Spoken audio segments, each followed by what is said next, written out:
चाय पर चर्चा in association with UPS Lakshmi, LPS बोसाट, पावर्ड बाय गंगा टी, ताजगी भरा जोश।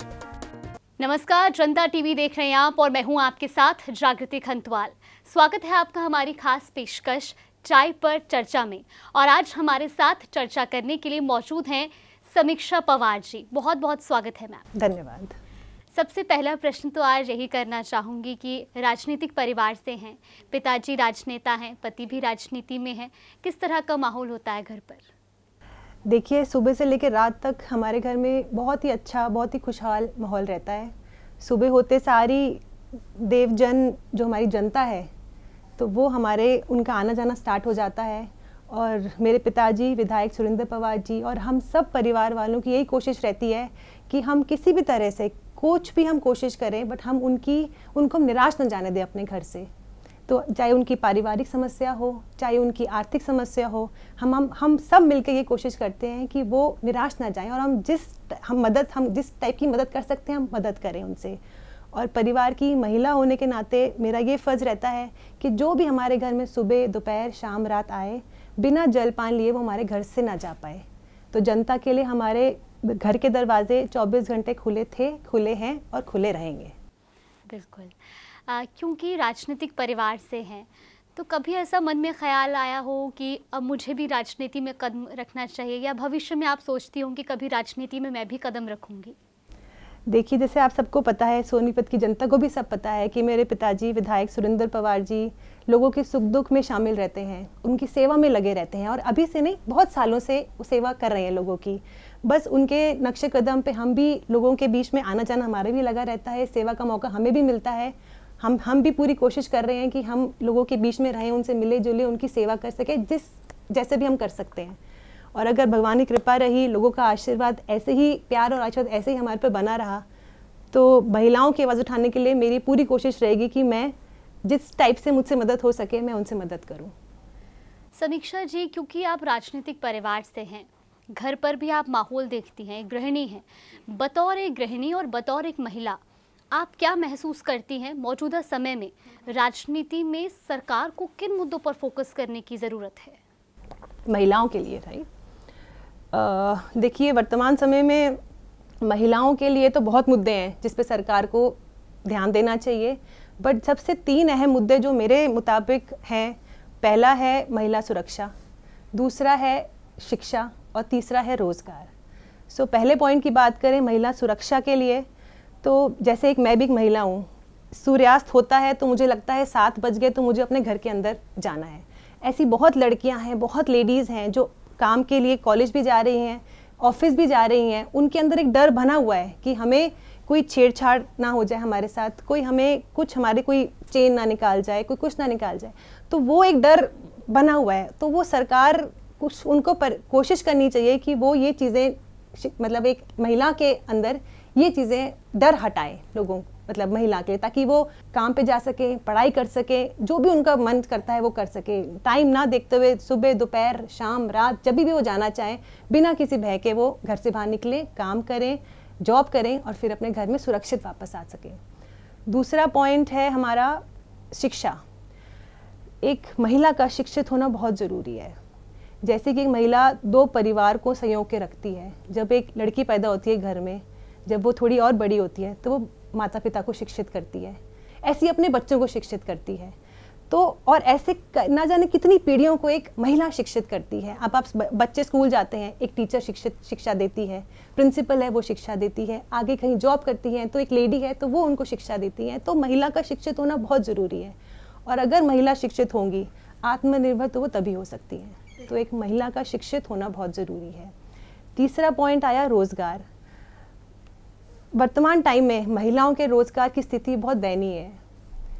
सरकार नौकरियां तो निकाल रही है, बट कहीं ना कहीं वो नौकरियां रद्द होती जा रही हैं। तो पेपर लीक के मामले में रद्द हो रही हैं, या कोई भी चीज़ें हैं जिससे वो नौकरियां रद्द होती जा रही हैं। तो सरकार को थोड़ा सा ध्यान देना चाहिए महिलाओं के रोज़गार के लिए, ताकि महिलाएं, अगर शिक्षित महिलाएं हैं, इतनी योग्य हैं महिलाएं, बट वो घर बैठी हैं क्योंकि उनके पास नौकरी नहीं है। हमारे यहाँ पर रोज़ सुबह लेडीज़ आती हैं, कई लेडीज़ आती हैं अपनी प्रॉब्लम लेके कि हमने इतना पढ़ा हुआ है, कॉलेज करी हुई, इतनी डिग्रीज़ हैं, बट कहीं हमारे पास नौकरी नहीं है। तो सरकार को थोड़ा सा लेडीज़ के लिए, क्योंकि अगर लेडीज़ आगे बढ़ेंगी तभी आगे, पीछे पीछे सब लोग तभी आगे बढ़ेंगे, तो लेडीज़ के रोज़गार की बहुत अहम ज़रूरत है। तो ये तीन, मेरे हिसाब से, मेरे मुताबिक ये तीन मुद्दे हैं जिस पे सरकार को ज़्यादा जोर देना चाहिए। इसके अलावा अनगिनत मुद्दे हैं, बट अहम मुद्दे ये तीन हैं। बिल्कुल। समीक्षा जी, क्योंकि आपके जो जीवन साथी हैं ललित पवार जी, वो राजनीति में हैं, सोनीपत ज़िले से यूथ कांग्रेस के अध्यक्ष हैं, कैसा आप भविष्य देखती हैं उनका आने वाले समय में? जैसे कि विधायक जी हमारे, मेरे पिताजी सुरेंद्र पवार जी, लोगों के सुख दुख के बीच में हमेशा रहते हैं, बहुत टाइम से रहते हैं। तो ललित पवार जी ने भी बचपन से वही माहौल देखा है, वो उसी माहौल में पैदा हुए हैं, लोगों की सेवा करना, उनके सुख में जाना, उनके दुख में जाना। तो मैं ये मानती हूँ कि उनके पद चिन्ह पे चल के वो भी यही सब चीज़ें सीख रहे हैं। उनका भी यही मकसद है कि वो लोगों की सेवा करें, उनको जैसे भी मौका मिलेगा वो सेवा करेंगे। और यूथ कांग्रेस के अंडर, उनके बैनर के अंडर उन्होंने कई आवाज़ें उठाई हैं। अगर हम बात करें युवाओं की, तो युवाओं की रोज़गार के ऊपर, पेपर लीक मामले के ऊपर उन्होंने काफ़ी, सोनीपत से लेकर दिल्ली तक, सोनीपत से चंडीगढ़ तक उन्होंने यूथ कांग्रेस के बैनर के अंदर काफ़ी आवाज़ें उठाई हैं। और वो युवाओं के साथ, उनके साथ कदम से कदम लगे खड़े हुए हैं। अभी नहीं, आगे भी युवाओं के साथ वो मिलकर काम करेंगे और उनके कंधे से कंधे मिलाकर चलेंगे। बिल्कुल।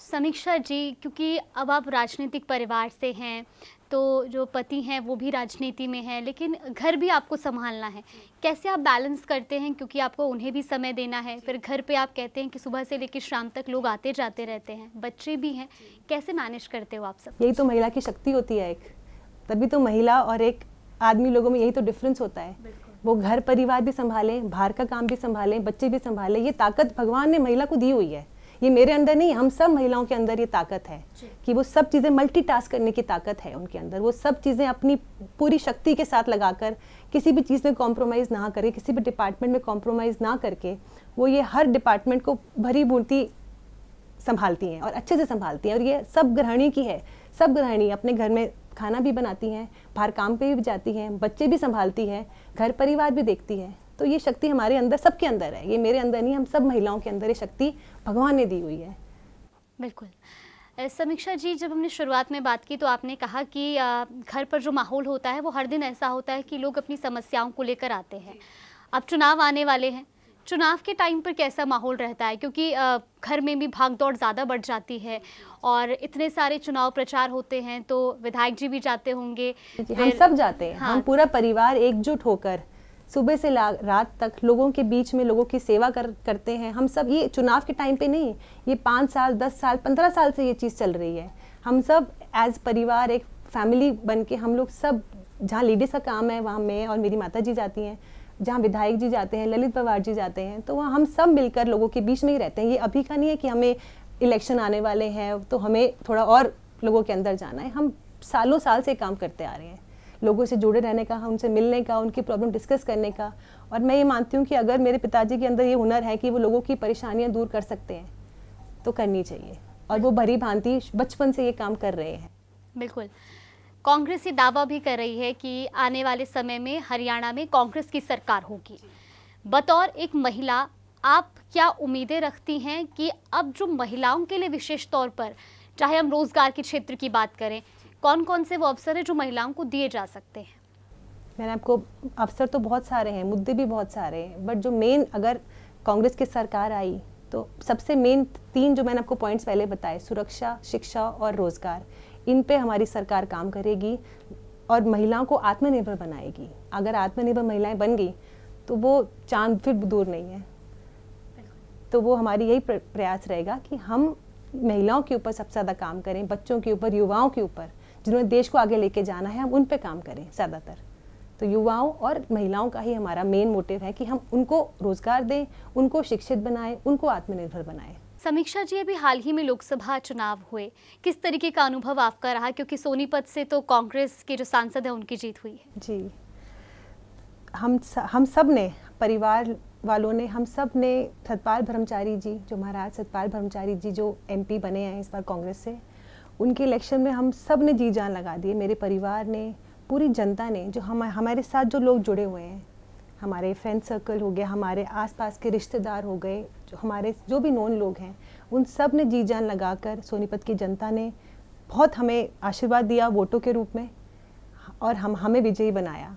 और इस इलेक्शन से हमें पता चला कि हमारे इलेक्शन में इस बार 5 सीटें आई कांग्रेस की। जैसे अब आने वाले विधानसभा इलेक्शंस में जो अक्टूबर में होने वाले हैं, हम सबको पूर्ण विश्वास है कि आने वाले इलेक्शंस में हम कांग्रेस की सरकार लेकर आएंगे। जनता का अगर प्यार आशीर्वाद ऐसे ही मिला हमें अक्टूबर में, तो ज़रूर कांग्रेस की सरकार आएगी। और जो भी पेंडिंग काम है हमारे, जो से बीजेपी सरकार से नहीं हो पा रहे हैं, हमारी पूरी कोशिश रहेगी कि वो हम काम लोगों की कराएं और सोनीपत का विकास जो कि बहुत बहुत लंबे समय से पेंडिंग पड़ा हुआ है, जो नहीं हो पा रहा है, वो विकास होए।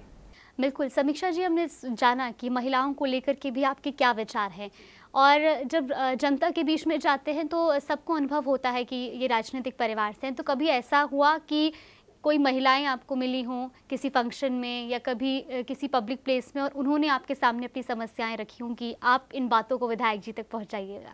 बहुत फ्रिक्वेंटली होता है ऐसी चीज़ें। काफ़ी महिलाएं मिलती हैं जो कि अपने पारिवारिक समस्या में बहुत जूझ रही हैं। बिल्कुल, चाहे वो डाउरी का केस हो, चाहे वो कोई भी कभी रेप केस हो, कुछ भी हो, जो चीज़ें हैं, मतलब वो बहुत ज़्यादा इनमें, और वो उनके पास एक माध्यम नहीं है कि वो अपनी समस्याएं किसी को लेकर जाएं, किसी के पास बोलें। तो उनको लगता है कि एक लेडी को मैं बता रही हूँ, तो इसे अगर वो मुझसे मिली हैं तो वो मुझसे बहुत ओपन अप हो जाती हैं, मेरी ये समस्या है, प्लीज़ आप आगे फॉरवर्ड करिए विधायक जी को, ताकि वो हमारी कुछ मदद कर सके। तो मैं आगे फॉरवर्ड करती हूँ, उनसे मिलते हैं विधायक जी, इन सब लेडी से मिलते हैं, और जो उनसे कोशिश हो सकती है, जो मदद हो सकती है, वो करते हैं। और वो मतलब हमारी कोशिश रहती है, ये प्रयास रहता है, कोई भी निराश ना होए। हमारे घर से जो समस्या लेकर आया है, जो लेडीज़ महिलाएं जो समस्या लेकर आई हैं, हमारे घर से वो निराश होकर ना जा पाएँ। जो जितना हमसे मदद हो सकती है, हम पूरी मदद करते हैं उन महिलाओं की। बिल्कुल। हम क्योंकि बात कर रहे हैं, महिलाएं शिक्षित हैं लेकिन अवसर नहीं मिल रहे हैं। जब 10वीं और 12वीं के रिजल्ट आते तब भी देखते हैं लड़कियों के रिजल्ट बहुत अच्छे हैं, लेकिन क्या आपको भी लगता है कि रोज़गार में भी महिलाओं के लिए एक रिजर्वेशन होना चाहिए? बिल्कुल होना चाहिए। आजकल महिलाएं इतना टॉप लेवल पे पहुंची जा रही हैं, चाहे वो स्पोर्ट्स में ले लो, चाहे आप किसी भी एरिया में ले लो। महिलाएं अगर उनको मौका मिले, अपॉर्चुनिटी मिले, तो वो चांद तक चली जाएंगी। तो हमारा क्या है, हमारा माध्यम है सरकार का एक, उनके पास सब चीज़ें हैं। अब अगर एक हम माध्यम दे दें, अगर हम, तो वो माध्यम देना सरकार के हाथ में है। अगर वो माध्यम दे तो महिलाएं बहुत आगे तक पहुँचेंगी, मेरा ये मानना है। बिल्कुल। सोनीपत जो कि एनसीआर में आता है, दिल्ली से बहुत पास है। दावे किए जाते हैं कि मेट्रो यहाँ तक पहुँचेगी, लेकिन अभी तक पहुँची नहीं। अगर कांग्रेस की सरकार आती है तो आपको लगता है कि आने वाले 5 सालों में जो मेट्रो है वो सोनीपत पहुँच जाएगी? बिल्कुल पहुँचेगी। इतने सालों में जो बीजेपी ने जो इतने वादे करे, मेट्रो एक वादा है, ऐसे बहुत वादे करे हुए हैं बीजेपी सरकार ने। आप उनमें, और मेरे पिताजी विधानसभा में बहुत आवाज़ उठाते हैं इन सब चीज़ों को लेकर, चाहे वो सीवेज रोड की बात हो, सीवेज की बात हो, महिलाओं की बात हो, रोज़गार की बात हो, शिक्षा की बात हो। आप देखिएगा तो वो बहुत आवाज़ उठाते हैं विधानसभा में। बट अगर हमारे पास सरकार आए, कांग्रेस की सरकार प्रदेश में आ जाए, तो मैं ये दावे के साथ कह सकती हूँ कि जो भी हमने वायदे करेंगे हम आगे अपने, वो हम पूरी कोशिश करेंगे कि हम उन पे पूरे खड़े हों। बिल्कुल। समीक्षा जी, कभी मन में इस तरीके का विचार आया है कि अगर मान लीजिए कि भविष्य में आपको बोला जाए कि नहीं, ऑप्शन है, आप मैदान में ऐसा प्रत्याशी उतरिए, आपके माइंड में सबसे पहला मुद्दा क्या होगा जिस पर आप बोलेंगे कि अगर मैं मैदान में आती हूँ, राजनेता बनती हूँ, तो मेरा सबसे पहला मुद्दा ये है? युवाओं के लिए रोज़गार पैदा करना। अगर युवा ही शिक्षा पढ़ाई उन्होंने कर ली, अगर मैं अपनी बात करूं या अपने आसपास के बच्चों की हम उम्र के बच्चों की बात करूं, हमने पढ़ाई कर ली, हमारे माता पिता ने हमें इतने पैसे लगा दिए हमारी पढ़ाई के ऊपर, अगर हमें रोज़गार नहीं मिलेगा तो फिर आगे कैसे बढ़ेगी हमारा देश कैसे आगे बढ़ेगा? तो वो एक माध्यम क्रिएट करना, वो मेरा मेन मोटिव रहेगा कि रोज़गार क्रिएट करना युवाओं के लिए, महिलाओं से पहले युवाओं के लिए रोज़गार क्रिएट करना, क्योंकि अगर युवा हमारे काम करेंगे तो देश ऑटोमेटिकली विकसित रहेगा। बिल्कुल, क्योंकि विधानसभा चुनाव आने वाले हैं। जाते जाते क्या अपील करना चाहेंगे आप सोनीपत की जनता और प्रदेश की जनता से? मैं आप सबका हाथ जोड़कर अपील करती हूँ, सोनीपत की जनता से मेरा हाथ जोड़कर अपील करती हूँ मैं आप सबको कि मेरे पिताजी को इस बार सपोर्ट करिए। जैसे कि आपने लोकसभा इलेक्शन में कांग्रेस को विजयी बनाया, इतनी 5 सीटों में हमें विजयी बनाया, इस बार अक्टूबर में जो आगामी इलेक्शंस हैं उस पे हमें वोट दीजिएगा, कांग्रेस को वोट दीजिएगा, ताकि हमारे जो भी विकसित काम है जो हम नहीं कर पाए इतने सालों में, जो सरकार बीजेपी की सरकार नहीं कर पाई, हम वो पूरा कर सकें, फिर सोनीपत का विकास कर सकें, हरियाणा का विकास कर सकें। तो आप सबका आशीर्वाद और प्यार के बिना कुछ भी नहीं है। आप सबका आशीर्वाद प्यार मिलेगा तो हम सोनीपत को भी बहुत आगे लेके जाएंगे। आप सबका हाथ जोड़ के धन्यवाद। बहुत बहुत धन्यवाद समीक्षा जी, चाय पर चर्चा करने के लिए और इतने महत्वपूर्ण बिंदुओं पर आज हमारे साथ बातचीत करने के लिए। तो आज की हमारी इस खास पेशकश में इतना ही। आप देखते रहिए जनता टीवी।